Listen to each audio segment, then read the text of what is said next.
the World in 72 Days by Nellie Bly. Chapter 7.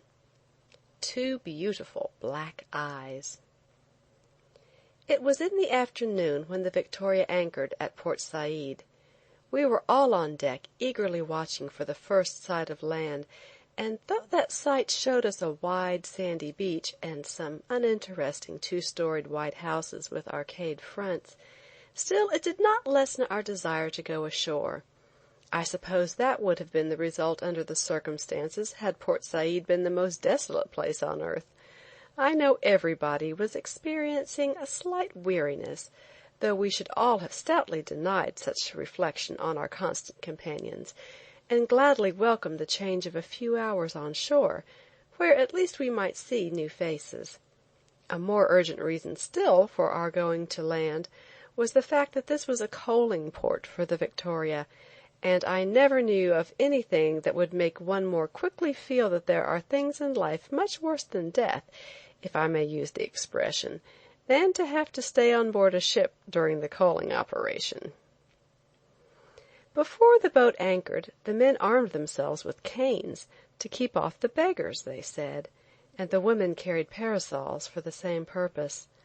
I had neither stick nor umbrella with me, and refused all offers to accept one for this occasion, having an idea, probably a wrong one, that a stick beats more ugliness into a person than it ever beats out. Hardly had the anchor dropped than the ship was surrounded with a fleet of small boats, steered by half-clad Arabs, fighting, grabbing, pulling, yelling in their mad haste to be first. I never in my life saw such an exhibition of hungry greed for the few pence they expected to earn by taking passengers ashore. Some boatmen actually pulled others out of their boats into the water in their frantic endeavors to steal each other's places. When the ladder was lowered, numbers of them caught it and clung to it as if it meant life or death to them, and here they clung until the captain was compelled to order some sailors to beat the Arabs off, which they did with long poles, before the passengers dared venture forth. This dreadful exhibition made me feel that probably there was some justification in arming oneself with a club. Our party were the first to go down the ladder to the boats. It had been our desire and intention to go ashore together, but when we stepped into the first boat, some were caught by rival boatmen and literally dragged across to other boats. The men in the party used their sticks quite vigorously, all to no avail, and although I thought the conduct of the Arabs justified this harsh course of treatment, still I felt sorry to see it administered so freely and lavishly to those black, half-clad wretches, and marveled at their stubborn persistence even while cringing under the blows. Having our party divided, there was nothing to do under the circumstances but to land and reunite on shore, so we ordered the Arabs to pull away. Midway between the Victoria and the shore, the boatmen stopped and demanded their money in very plain and forcible English. We were completely at their mercy, as they would not land us either way until we paid what they asked. One of the Arabs told me that they had many years' experience in dealing with the English and their sticks, and had learned by bitter lessons that if they landed an Englishman before he paid, they would receive a stinging blow for their labor. Walking up the beach, sinking ankle-deep in the sand at every step, we came to the main street. Almost instantly we were surrounded by Arab boys who besought us to take a ride on the burros that stood patiently beside them. There were burros of all colors, sizes, and shapes, and the boys would cry out most beseechingly, "Here's Gladstone! Take a ride! See Gladstone with two beautiful black eyes!" This they would cry in such soft, plaintive way that one felt that the two beautiful black eyes made the animals irresistible. If one happened to be of a different political belief, and objected to riding the Gladstone hobby, as it were, a choice could be made of almost any other well-known, if not popular, name. There were Mrs. Maybricks, Mary Andersons, Lily Langtrys, and all the prominent men of the time. I knew all about burros, having lived for some time in Mexico, but they proved to be quite a novelty to many of the passengers, almost all of whom were anxious to take a ride before returning to the boat. So, as many as could find animals to ride, mounted and went flying through that quaint, sleeping town, yelling with laughter, bouncing like rubber balls on their saddles, while half-naked Arab boys goaded the burros on by short, urgent hisses, and by prodding them from behind with a sharp stick. After seeing about 50 of our passengers started off in this happy manner, a small number of us went to a gambling house, and in a short time were deep in the sport of placing our English gold on colors and numbers, and waiting anxiously for the wheel to go round to see the money at last swept in by the man at the table. I do not think that any one of us knew anything about the game, but we recklessly put our money on the table, and laughed to see it taken in by the man who gave the turn to the wheel. There was another attraction in this place which helped to win a number of young men from that very expensive table. It was an orchestra composed of young women, some of whom were quite pleasing in both looks and manners. The longer we remained at this gambling house, the less money we had to spend in the shops. I went ashore with the determination not to buy anything, as I was very anxious not to increase my baggage. I withstood the tempting laces which were offered at wonderfully low prices, the quaint Egyptian curios, and managed to content myself by buying a sun hat, as everybody else did, and a peggaree to wind about it, as is customary in the East. Having bought a hat and seen all I cared to of the shops, I went strolling about with some friends, feasting my eyes on what were to me peculiarities of a peculiar people. I saw old houses with carved wood fronts that would have been worth a fortune in America, occupied by tenants that were unmistakably poor. The natives were apparently so accustomed to strangers that we attracted very little, if any, attention, except from those who hoped to gain something from our visit. Unmolested, we went about, finding no occasion to use sticks on the natives. We saw a great number of beggars who, true to their trade, whined forth, with outstretched hands, their plaintive appeals, but they were not so intrusive or bothersome that they necessitated our giving them the cane instead of alms. The majority of these beggars presented such repulsive forms of misery that in place of appealing to my sympathetic nature, as is generally the case, they had a hardening effect on me. They seemed to thrust their deformities in our faces, in order to compel us to give money to buy their absence from our sight. While standing looking after a train of camels that had just come in loaded with firewood, I saw some Egyptian women. They were small in stature and shapelessly clad in black. Over their faces, beginning just below the eyes, they wore black veils that fell almost to their knees. As if fearing that veil alone would not destroy all semblance of features, they wear a thing that spans the face between the hair and the veil down the line of their noses. In some cases this appears to be of gold, and in others it is composed of some black material. One Egyptian woman carried a little naked baby with her. She held it on her hips, its little black legs clinging to her waist much after the fashion of a boy climbing a pole. Down at the beach we came upon a group of naked men clustered about an alligator that they had caught. It was securely fastened in some knotted rope, the end of which was held by some half-dozen blackfellows. The public water carriers, with well-filled goat-skins flung across their backs, we met making their way to the town for the last trip that day.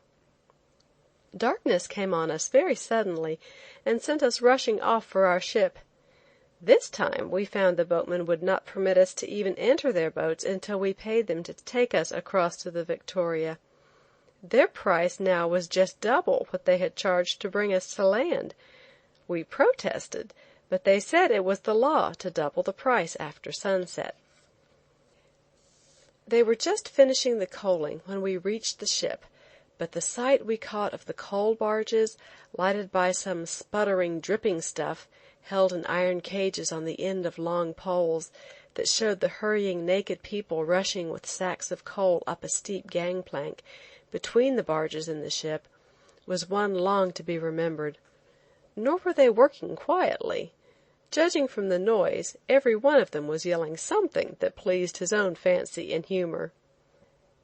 The next morning I got up earlier than usual, so anxious was I to see the famous Suez Canal. Rushing up on deck, I saw we were passing through what looked like an enormous ditch, enclosed on either side with high sandbanks. We seemed to be hardly moving, which made us feel the heat very intensely.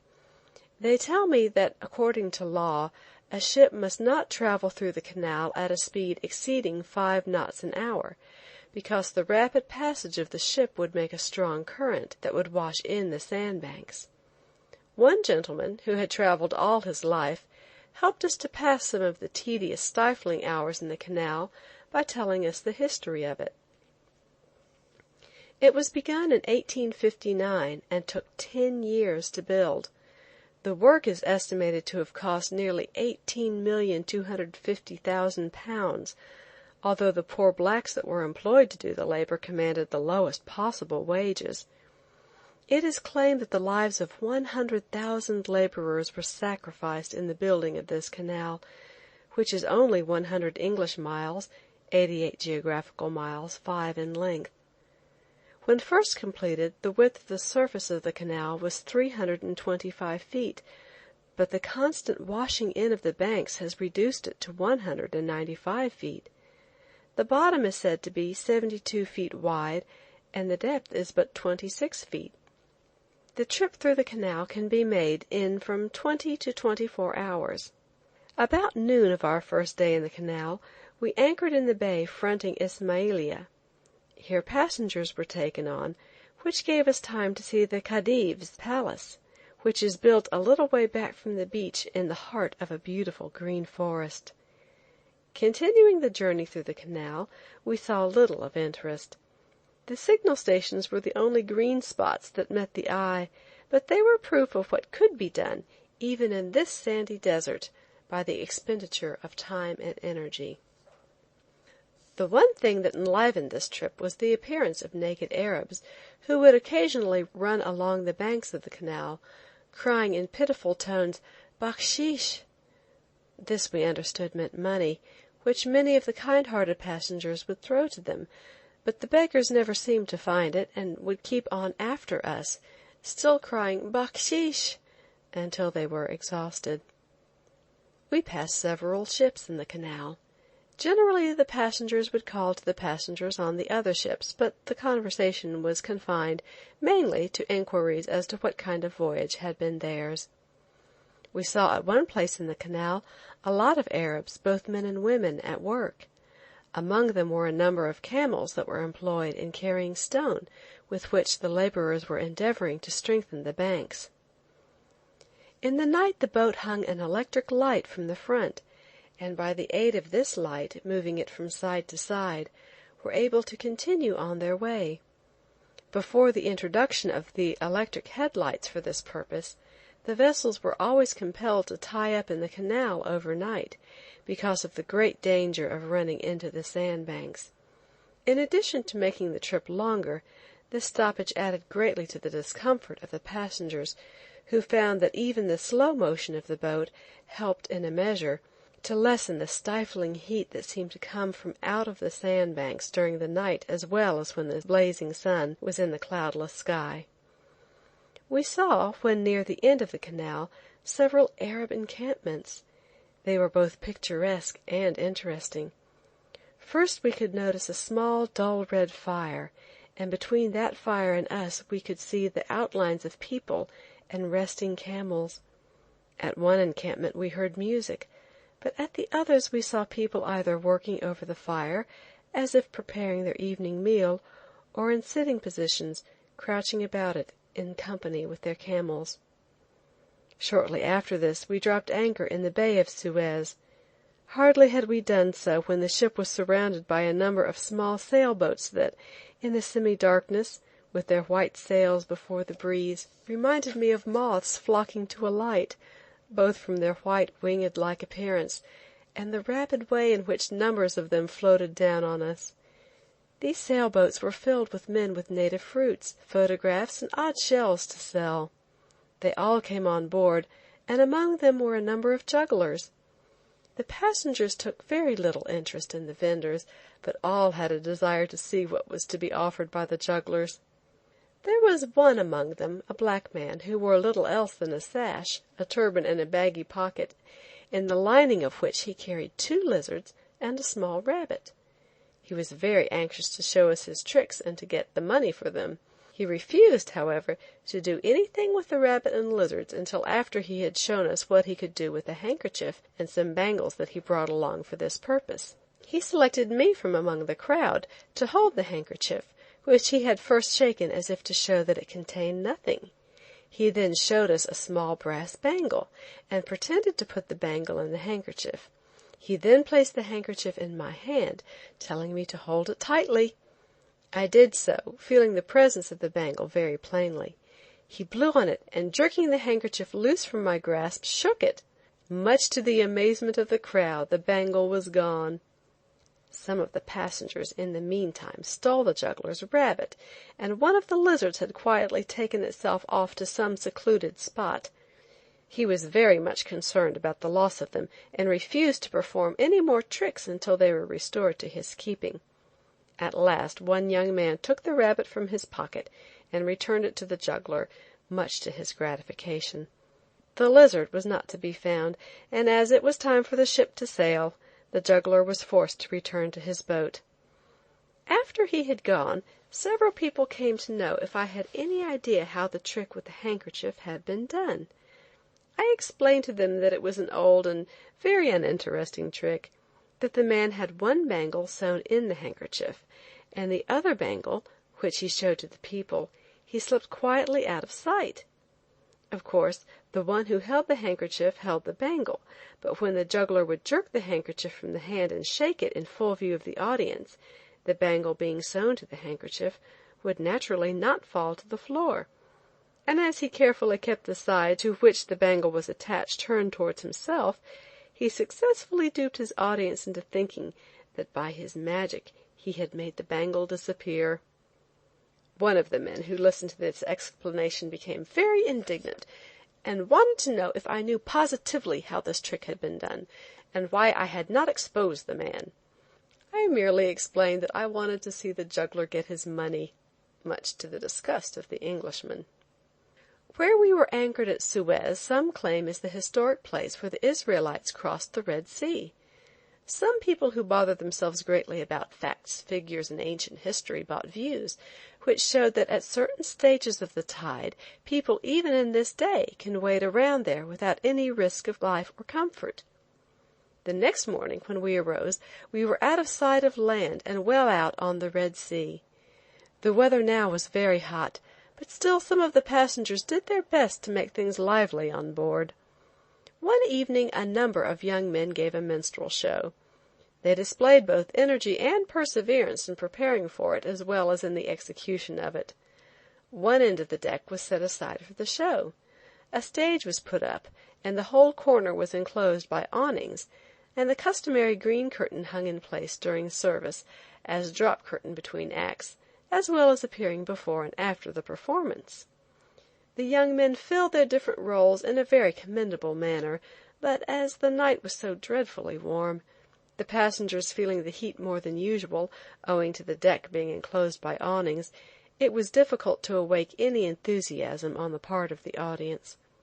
We had an intermission, when all retired to the dining-room for punch and biscuits, and I know that no one appreciated the refreshments more than the actors who joined us, their blackened faces streaked with perspiration. Towards the last the passengers could find very little to do that proved interesting, or in any way aided them to forget the heat.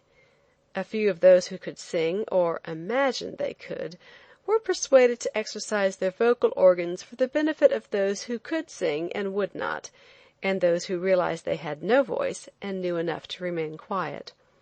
At other times many of us went to the deck reserved for the second-class passengers and enjoyed the concerts given by them. When there were no chairs for us on this deck, we would sit on the floor, and we all acknowledged that the first-class passengers could not furnish music that was any better. The days were spent mainly on deck, lounging about in easy chairs. I found that no one enjoyed as much comfort as I did. I had changed my heavy waist for my silk bodice, and I felt cool and comfortable and lazily happy. When dinner hour approached, we could see a few rush off to dress for dinner, and later they would appear in full dress, low bodice, and long train, much to the amusement of that class of passengers who maintained that it was decidedly not the thing to appear in full dress on an ocean steamer. The evening dress, made of white linen, in which the young men in the East generally made their appearance at dinner, impressed me as being not only comfortable and appropriate, but decidedly becoming and elegant. It is very seldom that men do not get more enjoyment out of life than women under like circumstances. Between cricket, to which they were passionately attached, and quoits and the smoking-room, which was the scene of many exciting games for large stakes, and, later on, an hour or so spent in a dark corner of the deck pleasing, and being pleased by some congenial companion of the opposite sex, the enforced rest was quite an agreeable one to the men. We were all very much interested and concerned about a small bird that had travelled with us from Suez, sometimes flying along a little way and then resting on the rigging of the ship. It was a pretty bird, with a slender gray tail and a silver breast and a black ring about its throat, its back being a modest drabbish brown. At first it was easily frightened, but after a while it became very tame, and it would light on the deck among the passengers, picking up the crumbs they threw to it.